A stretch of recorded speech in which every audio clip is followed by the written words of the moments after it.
Hello everyone, welcome to this last session for the day.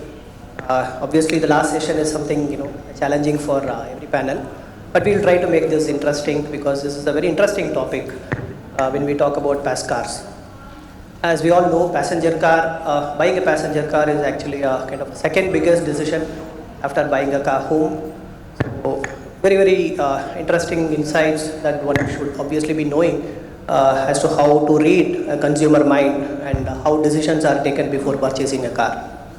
It's always a saying that from an economy as well, buying a car is actually a mirror or a reflection of consumer sentiments.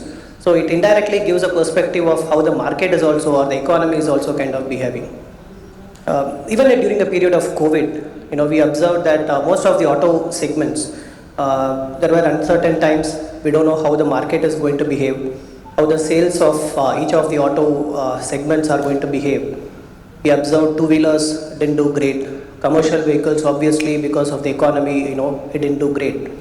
Passenger car segments, while it fell to some extent, but the larger impact was that, it was not the demand that drove down the kind of sales. It was rather the supplies, the semiconductors, and those kind of aspects which was keeping the sales a bit under check. Or otherwise, the consumer for a pass car is slightly different. Picking their brains is something important for a lot of stakeholders. And in today's panel discussion, we will try to understand how each of the experts understand the consumer mindsets, and we will also see how much we can learn from this. But before that, I would like our panel members to introduce themselves and about the organization they come from.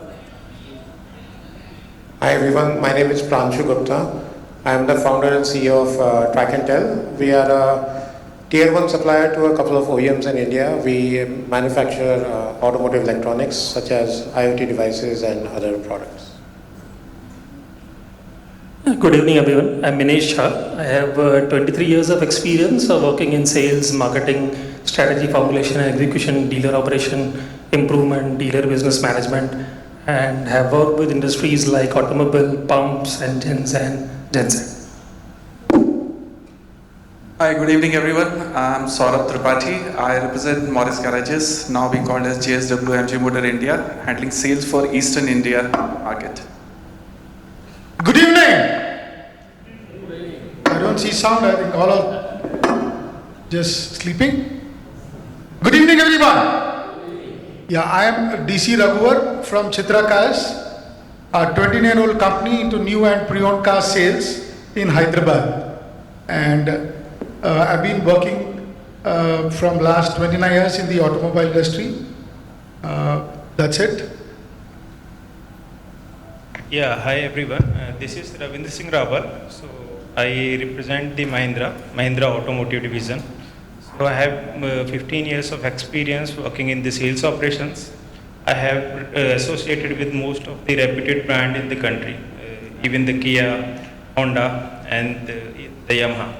Last 2 years I've been with the Mahindra and having an incredible experience of the ICE and the electric vehicles. Great. Thank you everyone for your introductions. Before we start, since morning we would have been discussing about how the passenger vehicle market has grown. What are the kind of inherent drivers, structural drivers that are driving the sales volume for the sector? And what are the potential headwinds that could possibly constrain growth in this sector? So just a quick recap since morning in terms of the presentations that we have had, if someone has missed. We spoke about the fact that post-COVID there was a significant bounce back in terms of the volumes as concerned. Financial year 23 and 24 was the strongest of the years that we have seen. The industry has hit the magic number of the peak levels that we have noticed. And somewhere in the last 18 months or so, we have seen some kind of a sluggishness, or to some extent we can say that a bit of imbalance between the production and the sales, leading to a good amount of inventory in the system. So this is from a consumer mindset. If we have to address, okay, there is a market, there is a good amount of production happening. There is also a good amount of new models that are getting launched. At the same time, there is also enough number of inventories at the dealer end, which possibly could be a catch for me because the price point is attractive.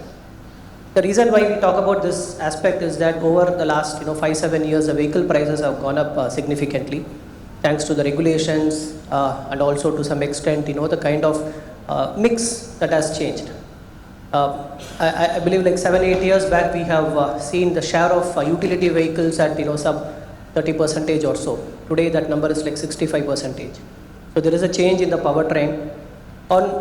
To some extent, in terms of the powertrain mix also we talk about, there is a good amount of offering coming in from say a CNG or a EV or a hybrid.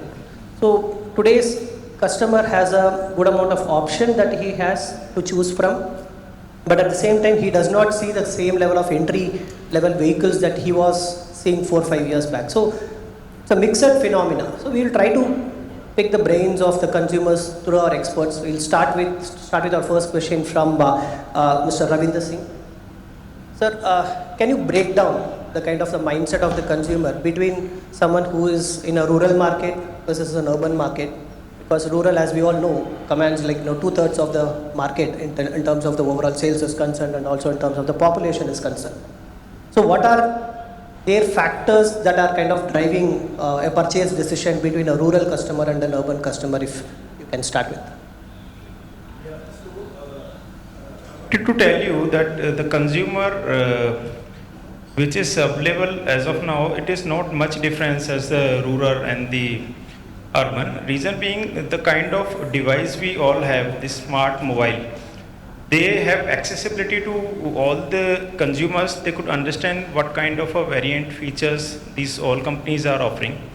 We have many portals available where you can compare your model, you can compare your brand, you can have the reviews of customers and what banks are financing to that customer. But the only difference, if you see in the current scenario, the affordability for the I think the urban consumer, it's bit better. The reason being, most of the urban consumer, they belongs to a better income group. They have maybe the 2% who's earning within a family. So they could afford a better variant in that particular model. But the only thing, it is not that easy. In this particular segment, this rural customer is not that good. They could also afford the entry level variant of these product.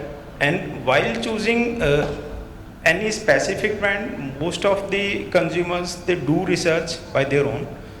They understood the market. They try to check that what the real customers are saying. A part of this, there is many third-party inspectors and the reviewers available in the market. They also influence the consumer behavior. And what happens in most of the case, if the customer is bit sensitive, he could be, I think, deviate his decision of buying that particular model to any other model which is offering a bit better discount, better features. Most of the customers, the consumer who belongs to the urban territory, they are focusing more on the safety. If you see the ADAS, it is a growing trend in the most of the metro cities, the tier 1 and tier 2 cities. A rural customer is also worried. He's know only about what the safety ratings are saying, but he's not that much known to that what ADAS level 1, ADAS level 2, they exactly mean to him. If he's visiting any brand, may be this mass market brand, so the company who's not offering that features, the dealer can guide that consumer that it is not that effective. If you drive responsibly, if you have the more better skill, you could save that cost. So it is depending upon that how the consumer perceives. So urban customer, it is smart, it have a better buying power. It have a good connectivity of the different brands dealer network, but the consumer that is I think belongs to the rural territory, it is not that idiot. He is also a bit smart. So most of the customers who take decisions to buy any passenger vehicle or any other vehicle, they do I think little bit research. They ask their relatives, their friends, their experience about what their existing model is there. And I think for this rural, the word of mouth is bit more convincing comparing to that you are offering that product fully loaded with the features and the technology.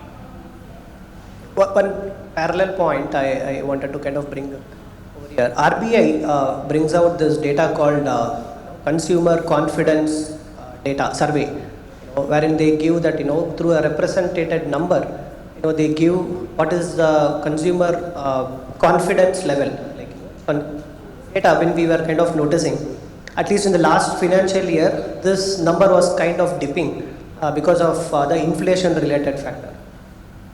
This year, what we have seen is that at least from April onwards, this feedback or the confidence feedback as such has kind of slightly improved. But interestingly, it's the urban which has come down. Urban sentiments are slightly down, and the rural sentiments are relatively better. Possibly a reflection of monsoon and the rural output per se. But yeah, picking the brains of these two parallel demographics is something important. But I also wanted to come back to you again, sir. How to read the mind of a first-time buyer? Because a first-time buyer of a 1990s or a 2000s is very different, today. Possibly 10, 12 years down the line, we would be seeing the Gen Alpha generation actually looking at much different things while making a decision. So, what is your reading of a first-time buyer's expectation in a today's context? This is a buyer who already has a vehicle at home and wants to commit to a second car purchase. So what are their expectations and what are the factors that drive demand for them? See, previously when the OEMs, they plan for the first time buyers, they used to have a data that he looking for the affordability. He could have the initial of models, suppose up to the 5 to 6 lakh range. The customer should have not much knowledge about what could be the riding experience. But if you see, now the scenario has been changed. The Indian customer, it has upgraded on a very faster scale. Previously, most of even the OEMs, they used to have that we have built a trust in the market. So any new brands coming to the market will not that much affect their sales. But Indian customer has denied everything. If you see some of the brands, they have a faster adoptability rate comparing to the brands they have been in the country from last 40 years. Even the first time buyers, he wanted to have that SUV. So company may prefer to sell the maybe hatchback and the sedan variant, the entry level variant, but the customers looking for the top end variant. Reason being, driving that variant is I think more easier, and the consumer, they are the Gen Z, or they are in between that I think era where they have experienced most of the trend in the industry. So buyer who's coming to the dealer, who is taking the riding experience, they have a more questions even sometime your dealer sales representative could not answer. So during that period, what happens, we try to have the maximum training to the dealer staff. Sometimes we try to capture that trend from the social media, what they are searching, what's their preferences. So that drives and that helps us to connect that particular content for that consumer. It is not that easy, you could answer everything and you can convince all the customers who are visiting to your dealership. But if you are able to convince 60% of that consumer, I think that is the enough number to achieve in a month. Based on the feedback, what exactly customer is asking to that dealer. So sometimes what happens, we ask for the third party agencies to do some kind of a research in the market, ask our dealer staff to give feedback about customer. Most of the dealer staff, they are not that much worried to have your study. So whatever they are finding, they are filling it back, and basis on that you are preparing that training module, you are asking your product planning team to make changes on your product, and then it lands to the failure. Now what happens, due to the technology, we ask dealer staff to connect with the customer, ask his direct feedback, so we could utilize his feedback. Basis on that, we can upgrade our variant. We can enhance the consumer experience at the dealership. We could have the right amount of data. So basis on that, company could take the decision to upgrade that model, to maybe stop or do something what exactly customers want. Interesting. Thank you, sir. Thanks for those insights. We'll carry the same discussion, from a slightly different lens. I would like to invite Mr. Saurabh Tripathi for your views. Sir, Mr. Singh talked about the fact that today's consumers are well informed in terms of what choices to make. In your perspectives, how much of awareness is there at the first place in terms of the technology and also in terms of the features per se, and also how much of homework that a customer today does in terms of knowing what is my total cost of ownership? Is it going to be really a right decision am I making? So how much of an informed decision today's customer is making in your experience?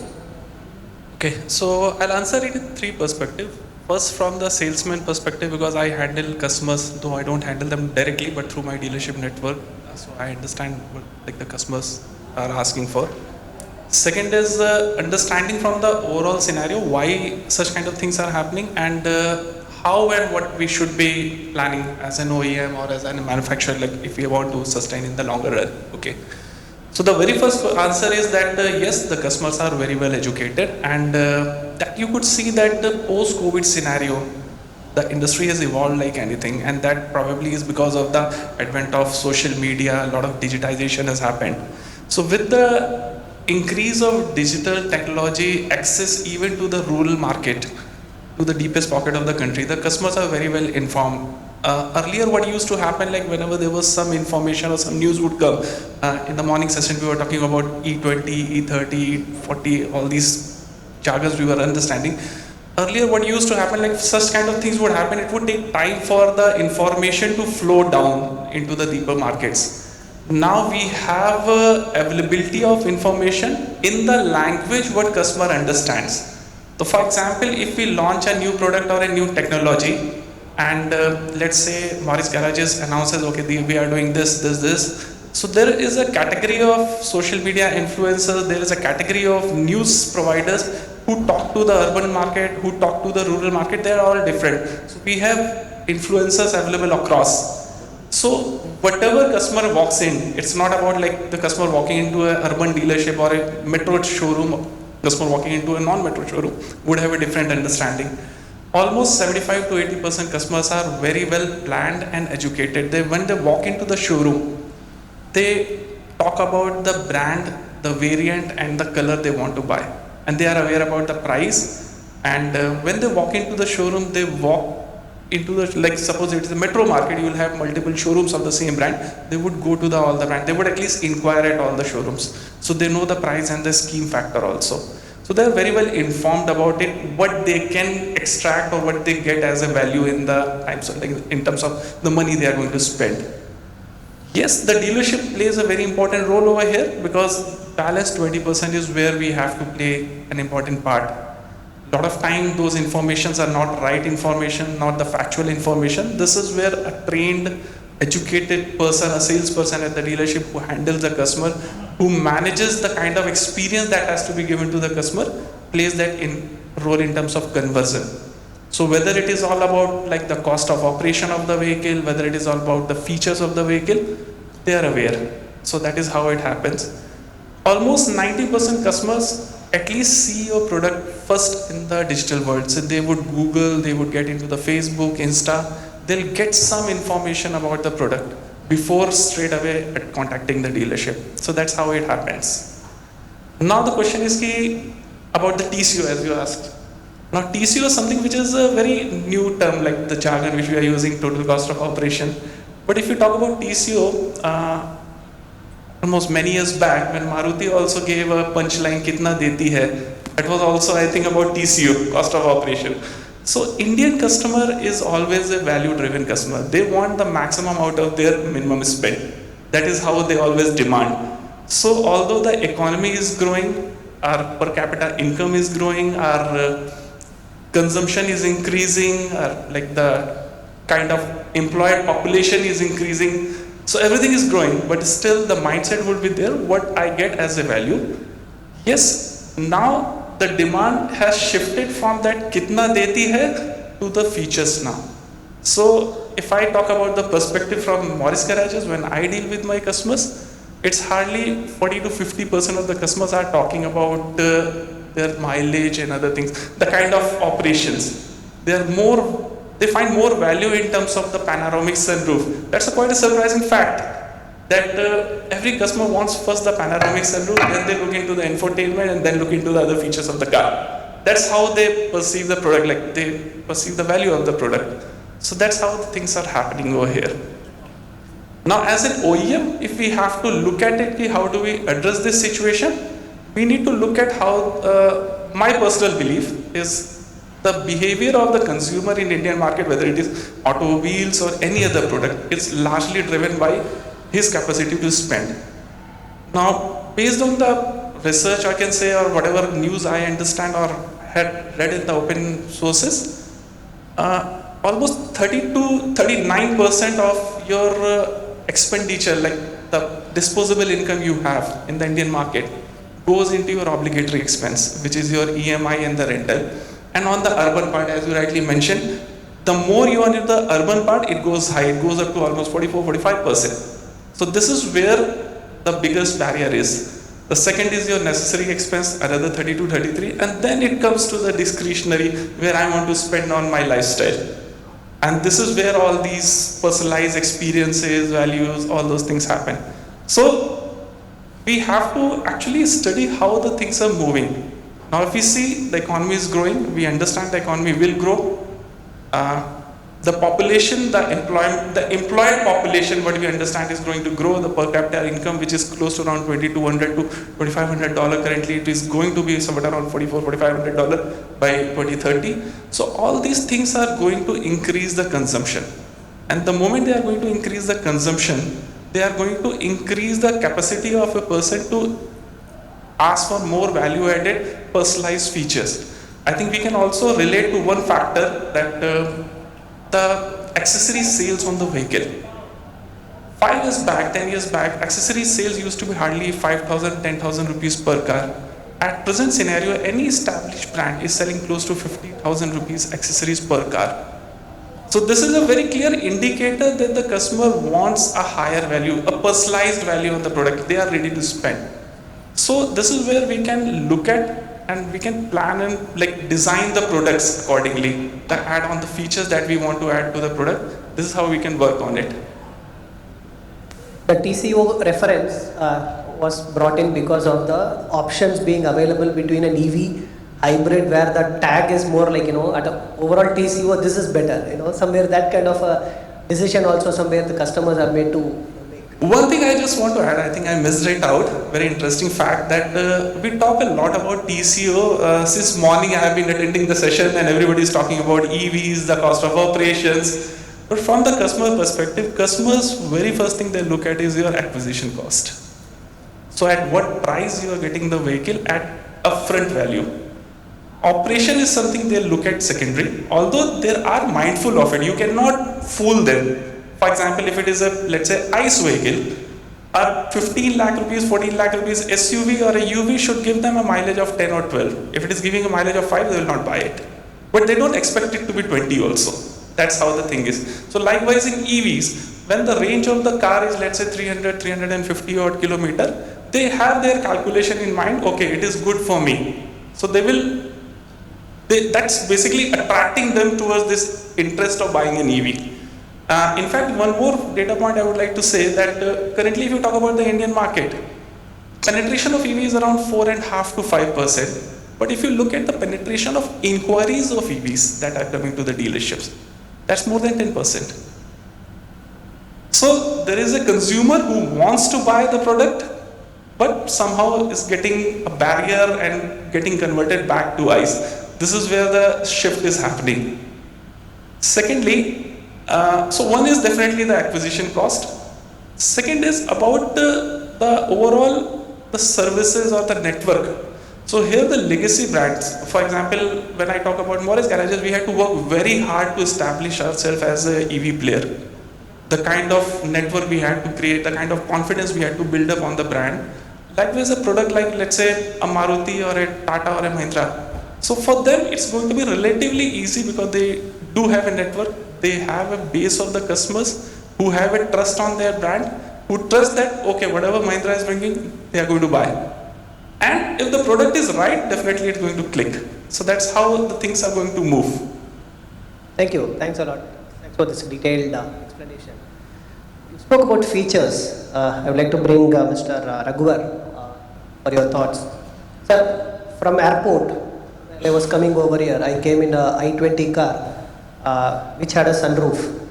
I really didn't know why hatchback must have a sunroof kind of a feature. Because at an if it is a utility vehicle, I understand that I get a better experience of using a sunroof. Yeah. So today's consumers, is it compelling the OEMs to bring in enough features or more than normal features for a product to kind of be offered, and it comes at a cost? So from a consumer standpoint, what are the features that I should be expecting, and what are good to have features, and what are the features that you think that are maybe redundant and possibly compelling, possible to stay away from the purchasing decision for a consumer? Your thoughts on that, sir? So first of all, I would say that today consumer or the customer is smarter than us. Right? He knows what money is putting and what he wants. So if he's putting 5 lakhs, he is expecting 6 lakhs or 8 lakhs from out of it. That is how our Indian customer's mindset is. So we can't fool him. If he's getting more than what he's spending, he'll be interested. Number one, from mileage, we have moved to safety. First thing, people come and ask, is it 5-star? Are there 6 airbags or minimum 2 airbags? Is what they are looking at. So they are looking at more safety, more features, but which are useful. People are asking for ventilated seats. Sunroof is catching up. It's only a product which is for show off. How many times you would have used your sunroof which is there in your car? Hardly 2-3 times in a year. But real utilization happens. Features like people want connected features, ADAS features, safety features. They're more concerned about their safety and their family safety while they are traveling. Even if he uses the car on a daily commuting, he's not buying a manual transmission. He's very clear, I would like convenience, so I will buy. Before, people used to ask, I would not buy automatic because it will give you less mileage. But today they are not worried about mileage. Because of the traffic, because of the road condition, people are shifting from manual to automatic. 30 to 50% people wants to buy automatic transmission cars. Sales from Maruti never used to encourage automatic cars. Today every model of them has an automatic transmission car. So people want convenience, comfort and safety are the first priority which is looking at.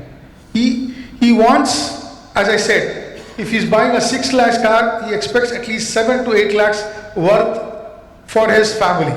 That's the perspective what today's customer is, value for money and value for his comfort and safety. Yes, go ahead. From a feature standpoint, again, you explained what is today's consumer is kind of expecting. But when it comes to the price point, I am forced to kind of pay more because additional features that it comes inbuilt. Do you think that any model where a customized kind of an offering, I don't need this, although there are variant differences, but something like a matured market should have, Would you think that something like that can happen? See, very frankly, that kind of a scenario is there in very high-end cars. But for today's consumer, what they are exactly looking at is this feature useful? The neighbor has a sunroof car. Their kids are also asking for a sunroof car. He might look at it, but at the end of the day, he is very clear. If you're going for a lower model, it's having only 2 airbags, but government has made it now 6 airbags mandatory for the safety. Same way, if the consumer wants, and for our Indian climate, instead of a sunroof, if a ventilated seats are made mandatory, like 6 airbags, it would be good. The reason is sunroof, the cost of a sunroof is 1 lakh to 5 lakhs, depends on the model you're buying. Other than that, it generates more heat in summer and your AC and the mileage goes down because of the sunroof. There are always chances that in rainy, there is always chances of leakage, the costing of maintenance of that is more. Whereas, if all the 5 seats in your car has ventilated seats, you are comfortable, your family is comfortable driving, going in long distance, and if the OEMs can incorporate in every seat ventilated seats, which would be a good option for our Indian customer, Indian climate. Instead of that, we adopt whatever features. Today we need 360D camera because of our traffic. Other than that, even blind spot detection is also necessary in 360D camera because lot of accident happen when they cannot see the blind spot. So in 360D camera, if the OEMs can incorporate blind spot detection, it would be an added advantage for the consumer, for the benefit of the end user and for their safety. So this kind of features, if OEM can incorporate and make it mandatory like 6 airbags, ventilated seats, 360D camera with blind spot detection. So these kind of features which definitely would be happy for the end user and for their safety and for everyone's safety. Great. So we heard about from the 3 panelists about the consumer's expectation. How much is the consumer aware? What kind of informed decisions they make? What kind of features? So we have now taken the consumer to the dealership. We will try to understand from a dealer standpoint how difficult or easy to convince a prospective client to a sales, and more importantly, understand the psyche of from a mindset of a dealership as to what are the questions being posed, how interesting that the dealer is kind of going to make this transaction happen. I would like to invite Mr. Minesh Jha. Your perspective, sir, you have a very rich experience in the dealership industry. Maybe if you can share your thoughts in terms of how you are, or what kind of challenges that you see in terms of handling the customer queries, and also what kind of questions that you generally navigate through. So, talking about the dealerships, I feel that despite of agreeing to most of the points which my colleagues have said, Saurabh and other colleagues have said, that yes, the consumer has become more powerful. It does all kind of research before entering a dealership, but still, I feel the dealership remains and plays a very important role in the entire car buying process. So despite of even retail, digital and the D2C models coming up and growing, the traditional dealers remain essential and are playing very important role in the entire decision of car buying process. So there are several aspects like trust or personalization, or if we say the hands-on experience, which none of the digital portals or platforms can imitate in entirety. So let me quote some of the data supporting what Saurabh and other colleagues said. So a research has been done by Cox Automotive, which says that 70% of the car shoppers, 70% start their car buying journey online. Another research done by Forrester it mentions that 90% of the car buyers do or conduct an extensive research before even visiting a showroom. So they have not even visited a showroom, but they have done entire research on what kind of car do they want to purchase and what features they are expecting out of it. However, an Indian OEM has done a very interesting survey just a couple of months back, and it says that yet even today, 95% of the buying of vehicles happens at a dealership. And this is because the dealership commands a very big control or is involved in several areas of the entire buying process. So if we talk about the buying process, several important stages like the need analysis or giving a demo or a test drive to the consumer. Now demo and test drive cannot be given digitally, right? You need to have a physical car for it. So giving a demo or a test drive to a customer or explaining the techno-commercial features, doing the negotiation obviously.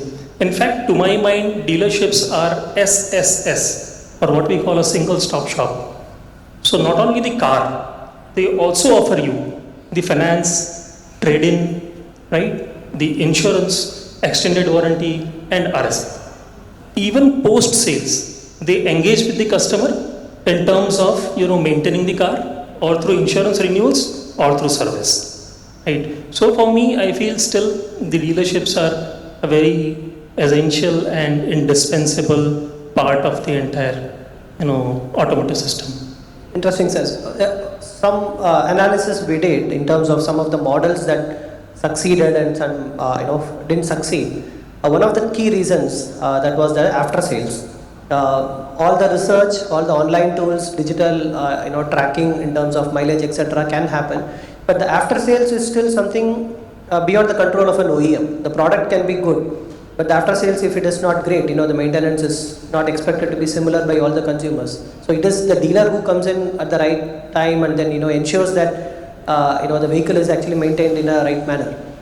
So from a dealer standpoint, what kind of a tie-up that or from an OEM dealer relationship, if I have to talk about, what kind of spread that they should think such that this after sales part is very well taken care, and so that without having an impact on the sales and this particular relationship carries on for a longer period of time. In your experience, how much of talking happens with the OEM and how frequently? Because one side you have to manage their inventory to a large extent despite the market demand supply dynamics, at the same time managing the consumer needs.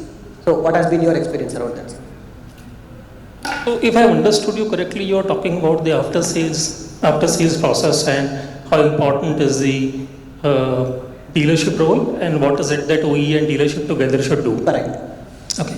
So all of us understand that even in the morning session, there was a good debate on this, and one of the speakers was very vocal about the customer, expressing his pain points of getting the car serviced. So yes, service is a very essential point. In fact, there is a study that is being done and which says that it is not the sales process through which a customer makes his mind, but it is the treatment that he gets after buying a car, that he acts as an ambassador or a propagator of your product and influences the other customers or creates a referral so that they buy your brand. So to me, yes, service plays a very essential role, and as far as the OEM and service jugalbandi is concerned, I feel both of them need to play a joint and collaborative approach which should be mutually beneficial, and to me a single point strategy should be the customer experience and relationship management.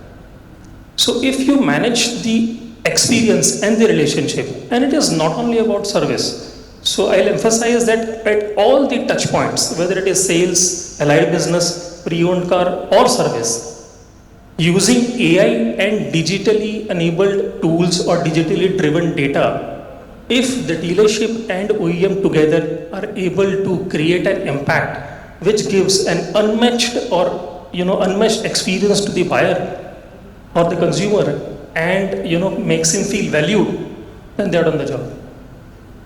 Interesting. We spoke about, yeah, please.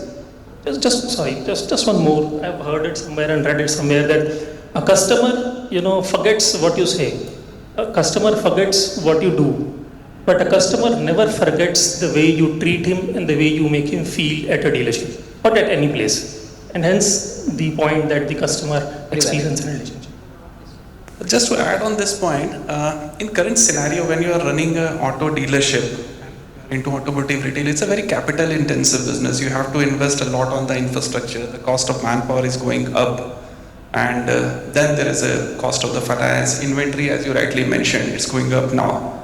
So it is very important that you have to cut the cost across whatever best you can do. And the most important part is cost of customer acquisition.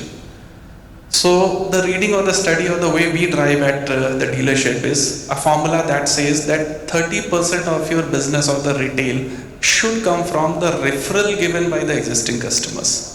If you are actually applying this formula and successfully executing it, the cost of customer acquisition, which is the marketing cost or inquiry generation cost, is controlled. Now that 30%, why it is important? Because if you have a good satisfied customer who's happy with the product and the services, that's the easiest and the most highly convertible lead or the inquiry they give. From all the sources of lead generation, for example, a customer directly walks into your dealership, there is a chances like 12 or 15 out of 100 customer would buy it.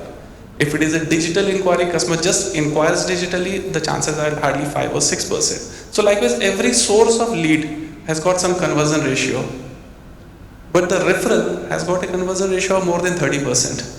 So 1 in every 3 customer referred by an existing customer ends up buying your product. And you don't need to go and like the role which the dealership employee has to play in converting the customer, in explaining the features and all. It's already been done by some friend or relative. So this is very important. If you have a very good service network and you are able to give a service to the customer and you are keeping your customers happy, it's going to help you. In fact, Mahindra did one initiative long back when I was in Mahindra. We used to call it workshop as promoter. So workshop and promoter was something which is a data-driven activity. When a customer would walk into your workshop, the moment you open your job card, there was some analytics, some algorithms which was put in the DMS, which will give you a trigger that, okay, this is a customer who have a chances or high propensity to give you a referral or maybe go for a new purchase. And that data was forwarded to the sales team and the sales team would take up and then try to convert the customers.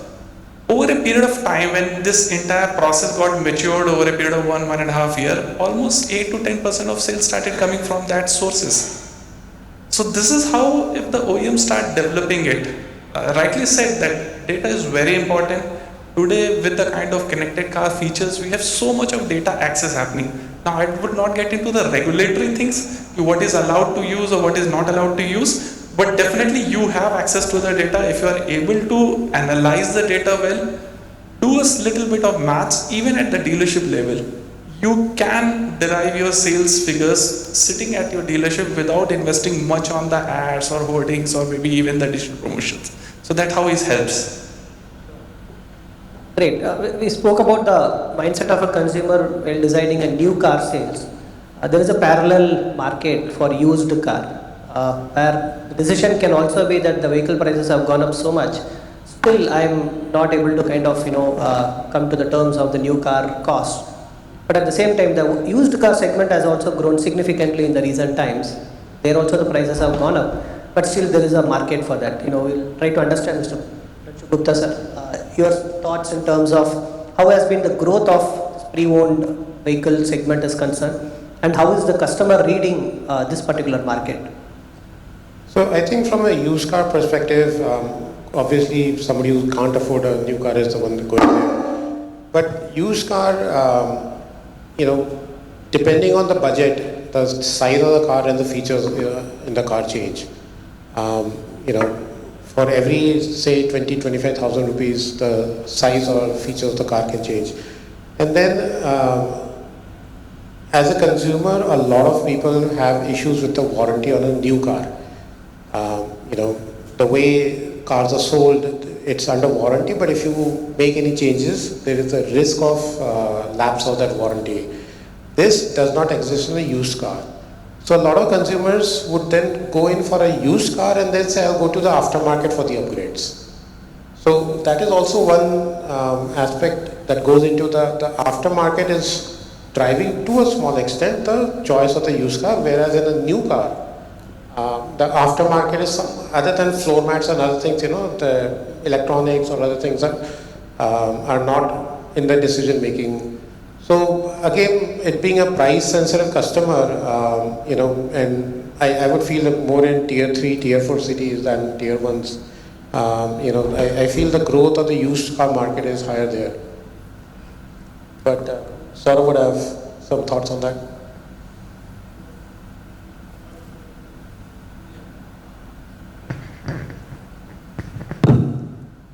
Okay, so the used car business as on today in the country is, in fact, in terms of overall volume or the numbers you talk about, it's more than the new car business. It's almost 1.5 times of the new car sales. In terms of revenue, if I talk about, it's almost the recent survey or recent studies says that by end of this year, it will be almost touching the new car sales figures, like the revenue figure. But the growth of the used car business is almost 15%. To be precise, it is 14.95%. So the way it is growing, and likewise it is there in the developed economy, it should be somewhere around 2.5 to 3 times of your new car business in terms of volume. So that's how the business is growing.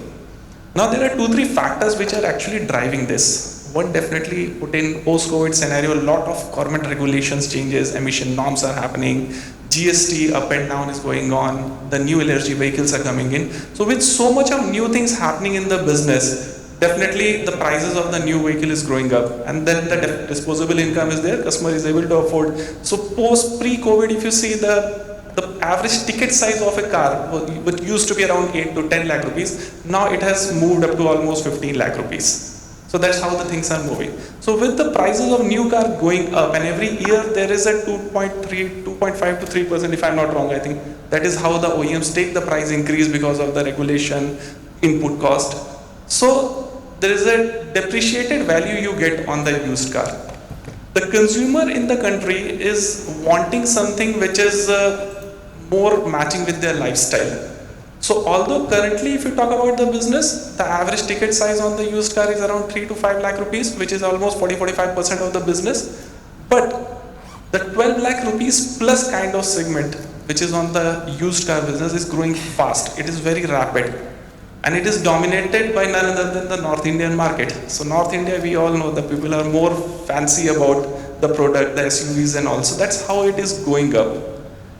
Now there is a challenge, as rightly pointed out, that what is happening that the current business on the used car is almost 72% is unorganized. Only 28% of the business is run by an organized player, and there is a lot of gray area over here. So when you go and want to sell your car to buy a new car, or even if you want to buy a new old used pre-owned car, you don't have a trust, because this is being run by the brokers, the local players over there in the city. There is no transparency in terms of the pricing of the vehicle. There is no transparency about the tampering on the product. So although a lot of technology changes have happened, the product cannot be tampered now, but gradually it will take some time. So the tampering, pricing and all those things are actually the distractors. So the moment it starts moving more into the organized players, when you have a transparent process of the pricing. Suppose if I have a vehicle, if I put it somewhere online and across India, I know if this is the price I can get for my vehicle, or this is the price I will get a vehicle of my choice. I think this is where this business will grow further. Second thing is the availability of finance. Now because of the resale value which is already there, so the mainstream financiers, which is the public sector banks or the main bankers, they don't fund much on the new used car business. It is only the NBFCs who are doing it. So this is where OEM or the ecosystem, when we talk about the OEM, financiers and everyone combined, if you are able to bring in the financing of the used car equivalent to the same rate of interest, which is the new car, probably that is going to add. Now there is a threat, which is a perceived threat, that used car ka business बढ़ जाएगा, तो what will happen to my new car sales? I personally feel that used car is something which is going to add on to the value of your new car business. The classic case, which I'll give you an example of my East Zone market, when I entered East Zone and started Morris Garages. Morris Garages was not there in East. I was the first person to open a new office over there. The very first focus I brought in over there was to add, because our products were never like a first owner kind of product. We used to sell the product as a second owner, so most of our customers were like second car, third car kind of thing. The focus we brought in on exchange first. Let's push maximum on the exchange. In fact, we drove certain schemes like best exchange price challenge, the kind of value that we will give you on the vehicle, nobody else in the market can give. This is the kind of challenge we started making, and that drove our business. So I believe the business has to be moving more towards the transparency and more organized way.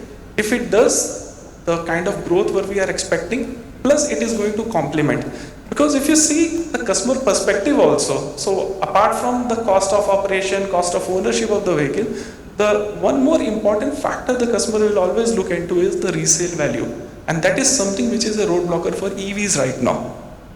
Now when you are going to buy an EV today, I may be absolutely convinced about the EV. The cost of operation done, pricing acquisition done, charger infrastructure, chalo mujhe Delhi, Bombay mein chalana nahi jana, I'm okay with that.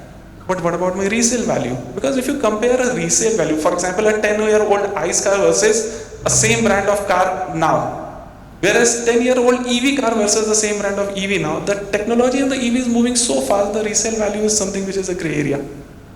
So if you are able to develop those resale value thing, answer that question, get more transparent, maybe offer more a buyback offer kind of things. These are the things which is going to complement both the sides of the business. So that is again coming back to the same thing, the cost of customer acquisition. The more value you offer to the customer, the easier you convert them. That's how it is. Just add a couple of points, please allow me. So when we talk about the used car industry, yes, it is on a path of huge growth. So in the morning we saw that the new car industry, I think Mr. Hemal Thakkar showed that in last 10 to 15 years, the CAGR is close to 5.6 or 6%. But can you imagine the used car industry, the CAGR of last 5 years is 13.5%. 13.5. Last entire year, financial year, there were 55 lakh or 5.5 million transactions of used car that have happened in the Indian market. For every one new car sold, 1.6 used car are being sold last year. And in addition to what Saurabh said, I think two more important points, are there which are facilitating the growth of the used car market. The first is the average retention period of a car has come down considerably. So just 2 or 3 years back or close to the era of COVID, a customer used to retain a car that is buying at least for 7 or 8 years. Now, because of the upgradation of safety features or technology or gadgets or whatever it is, the customer is replacing his car within 5.5 years. So, when a used car customer is coming to buy a used car, he is getting a used car which is only 5.5 years old. Another point is, we talked about warranty and other parameters and the trust factor of the used car. I think we have come a lot way ahead than these parameters. So now there are so many OEMs who are offering certified cars, and there are warranties also which are offered on the used car. So the technology, or we say the quality of the cars, used car, are also upgraded to a greater extent, which has instilled confidence in the customer that yes, buying a used car is not a bad bet. Interesting. In your remark, you also talked about the financing aspect. Mr. Ravinder, if I can bring you in. At the end of the day, as the vehicle prices are rising, it has to be financed. Two questions, sir. What percentage of the vehicle sales in PV segment is currently financed, in your view?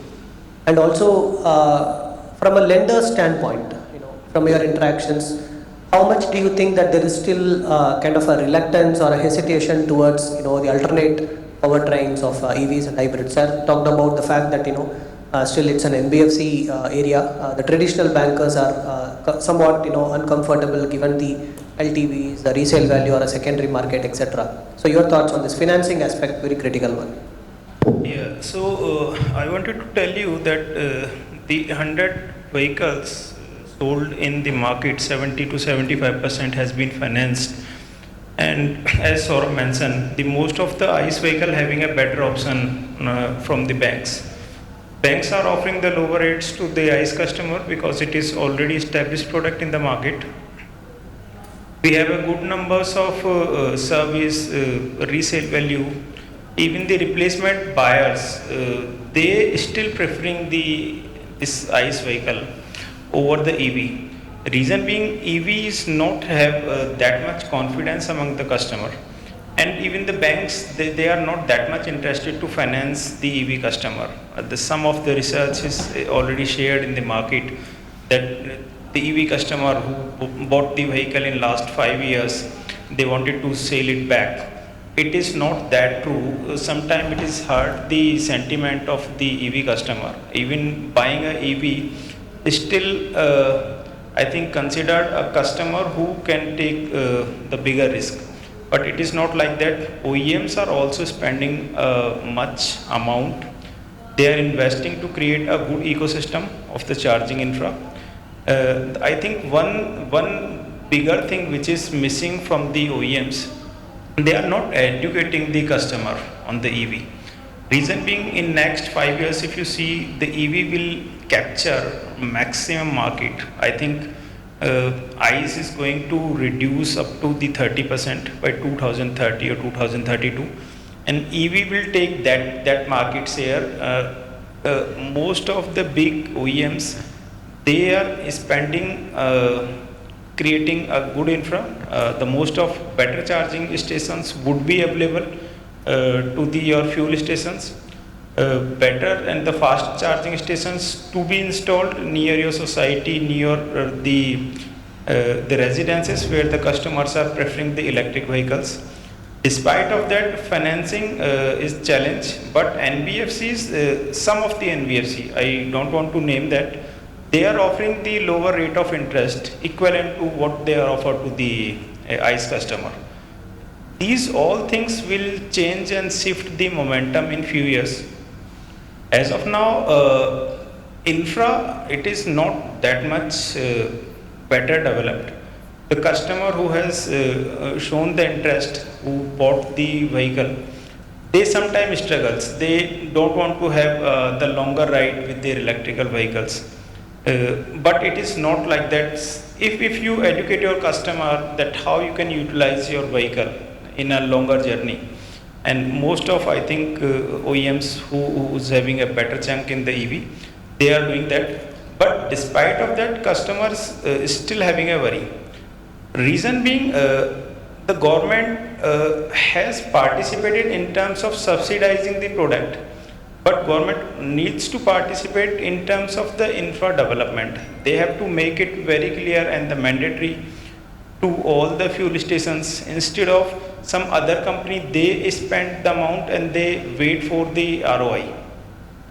Spending in the creating a good infra would be a challenge, but if most of the I think government agencies, they participate in it, they gives the confidence. Even we have a better infra available to the fuel pump, we have a better infra available to the shopping marts.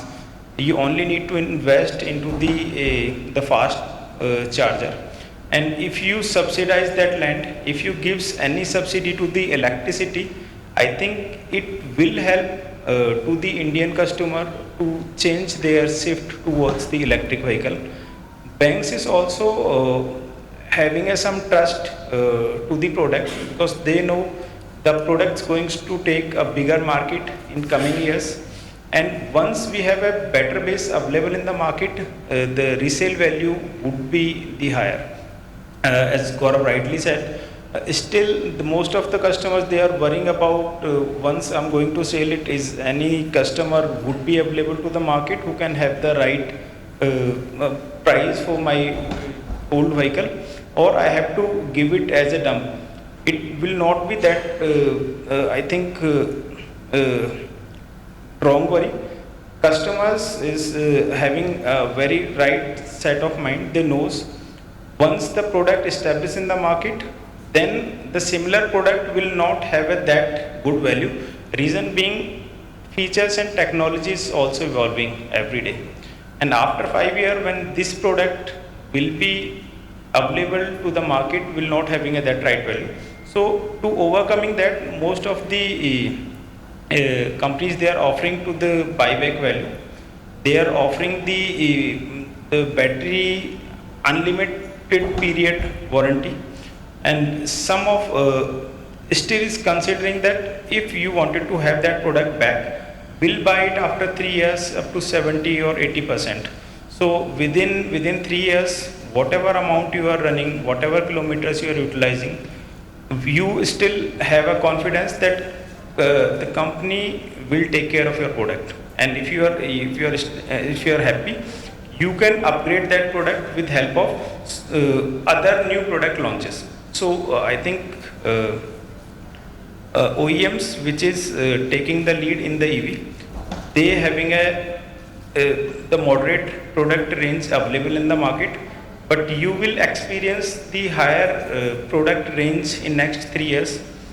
Most of the OEMs, they are launching every day 2 or 3 EV, and in the next 3 years you will have a 10 to 12 models, I think, which will be the sufficient amount for the customer to choose one specific brand according to their need.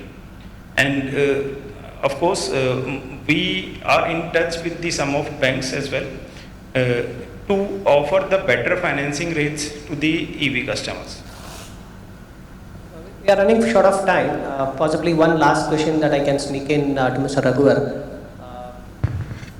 3 to 5 years down the line, if we have to see, what could be one game-changing, consumer trend or consumer behavior that you would expect, or as a consumer that you would expect that the market or the products are kind of going to have? What is your expectation?